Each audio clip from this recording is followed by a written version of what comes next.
샬롬, 주의 사랑과 은총이 오늘도 여러분의 삶 가운데 함께하기를 주님의 이름으로 축원합니다. 오늘 우리가 함께 묵상하실 말씀은 예레미야 6장 16절부터 21절 말씀이 되겠습니다. 하나님께서는 예레미야 선지자를 통하여 이스라엘 백성들이 평강의 길을 갈 것을 말씀하고 계십니다. 그 길은 이미 옛적에 모세나 선지자들을 통하여 주신 선한 길을 걸어가는 것이죠. 이스라엘 백성들이 길에 서서 자기 삶을 돌이켜보는 거죠. 이스라엘 백성들이 걸어온 길을 한번 전진하거나 어떻게 이동하거나 하기 전에 먼저 생각하는 시간을 한번 가져보라 라고 하는 것입니다. 자, 16절과 17절 말씀 보겠습니다. 여호와께서 이와 같이 말씀하시되 너희는 길에 서서 보며 옛적 길 곧 선한 길이 어디인지 알아보고 그리로 가라.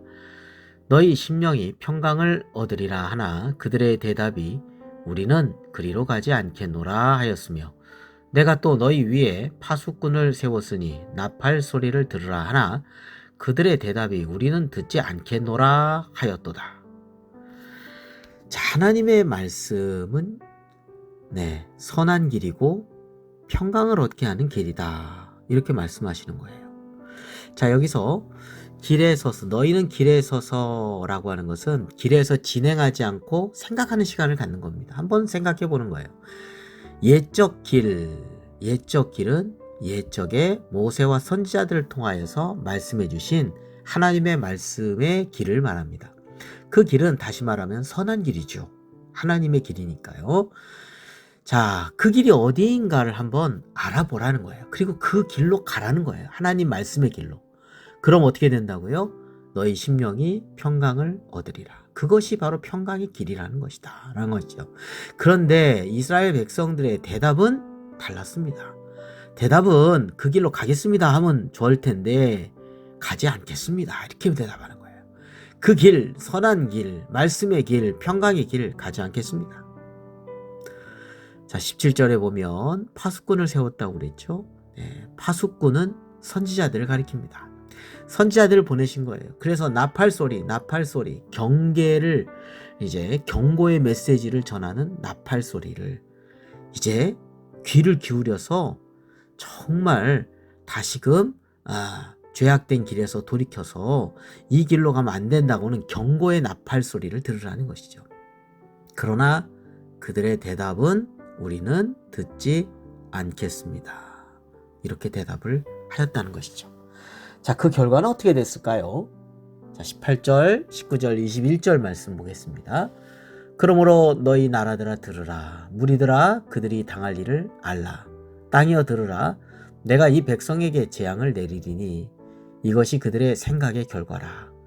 그들이 내 말을 듣지 아니하며 내 율법을 거절하였음이니라.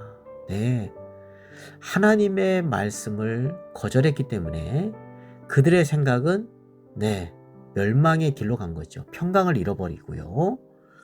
그래서 결국 어떻게 했습니까? 재앙이 내리는 길로 간 거예요.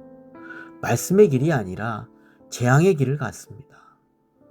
범죄자의 길을 갔고 하나님의 뜻과는 상반된 길을 갔고 욕심에 탐욕에 쩌든 그런 삶, 거짓의 길을 갔던 결과는 결국은 재앙이었던 것이죠. 자, 어떻게 되었습니까? 21절 그러므로 여호와께서 이와 같이 말씀하시느니라. 보라, 내가 이 백성 앞에 장의 물을 두리니 아버지와 아들들이 함께 거기에 걸려 넘어지며 이웃과 그의 친구가 함께 멸망하리라. 이 백성들의 가는 길에 장애물이 있습니다. 역사 속에서 의미하는 바는 바벨론의 포로죠. 자, 그래서 어떻게 됐습니까? 아버지와 아들들이 함께 거기에 넘어지고 또 이웃과 그의 친구가 함께 멸망한다. 바벨론 포로로 말미암아 이스라엘의 역사가 넘어지는 역사가 됐고 멸망의 역사가 되고 말았다는 것이죠. 하나님께서는 사랑이시라 오래 참고 기다리십니다. 그래서 하나님의 뜻을 당신의 종들인 또 선지자들 통해서 그 이전에는 모세를 통해서 이렇게 계속 율법과 선지자의 말씀을 통하여 계속해서 말씀해 주셨어요. 그런데 하나님의 뜻을 계속해서 이렇게 말씀해 주셨음에 불구하고 그들은 거절하고 듣지 않고 불순종의 길, 또 멸망의 길로 치닫고 있었던 겁니다. 참으로 안타까운 일이죠. 자, 또한 그들의 신앙에 대해서, 그때 당시에 이스라엘 백성들의 그릇된 신앙에 대해서 20절에 이렇게 말씀하고 있습니다. 시바에서 향과 먼 곳에서 향품을 내게로 가져오면 어찌함이냐. 나는 그들의 번제를 받지 아니하며 그들의 희생제물을 달게 여기지 않노라. 네, 하나님 앞에 희생제물을 드리고 뭐 번제물을 드리고 이런데, 근데 하나님은 그걸 왜 안 받으셨을까요? 받지 아니하고 기뻐하시지 않았습니다. 왜 그러냐면 그들이 형식적인 예물이었기 때문입니다. 형식적인 예배였기 때문이죠. 왜 그러냐면 하나님 말씀에 순종하지 않거든요. 그러니까 마음으로 순종하는 마음이 있어야 되는데 마음에 불순종하는 마음으로 가득 차 있어요. 그리고 이전에 우리가 봤습니다만 탐욕으로 가득 차 있고 거짓으로 가득 차 있는 거예요. 그런 상태에서 예배를 드릴 수가 없죠. 그런 상태에서 하나님 말씀이 들어오질 않고 순종할 수도 없었던 것입니다. 이사야 선지자는 이러한 이스라엘 백성들의 마음을 이렇게 표현했습니다.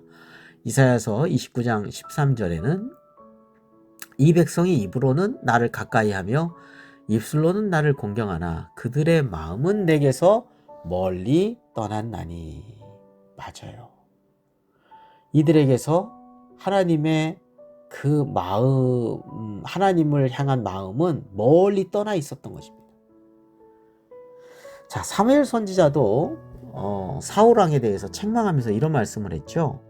번제와 다른 제사를 그의 목소리를 청종하는 것을 좋아하심같이 좋아하시겠나이까? 순종이 제사보다 낫고 듣는 것이 순양의 기름보다 나으니. 사무엘상 15장 22절이죠. 네, 우리는 오늘 말씀처럼 가만히 한번 우리의 삶을, 우리의 마음을 한번 되돌아볼 필요가 있겠습니다. 진정으로 하나님의 말씀을 순종하며 또 마음으로 하나님을 경외하며 사랑하고 섬기는 가운데 살아가고 있는지 말입니다. 형식적이고 이런 박제화된 믿음은 아닌지 되돌아봐야 한다는 것이죠. 순종의 행함이 없는 믿음은 아닌지 한번 생각해 봐야 되겠습니다. 진정한 선한 길, 그리고 말씀의 길, 평안의 길, 이 길을 걸어가야 되는데요. 여러분, 우리의 삶이 정말 하나님 말씀에 순종하는 삶인지를 우리가 되돌아보면서 순종하는 길이 평강의 길이라고 말씀하는 것을 우리는 꼭 잊지 않고 그 복된 길로 걸어가야 되겠습니다. 다시 한번 우리가 생각해 보는 것은 참된 평강은 하나님 말씀에 순종하는 것에서부터 온다는 것입니다. 기도드리겠습니다. 거룩하고 자비로우신 하나님 아버지, 저희들의 믿음이 진실하게 하여 주옵소서. 하나님을 마음과 뜻을 다하여 사랑하고 순종하며 섬기게 하여 주옵소서. 입술로만이 아니라 마음과 또 행실을 통하여 순종하는 그 믿음의 길을 걸어가게 하여 주옵소서. 그래서 그 선한 길, 그 평안의 길, 그리고 그 복된 길을 걸어갈 수 있도록 인도하여 주옵소서. 예수 그리스도의 이름으로 기도드립니다. 아멘.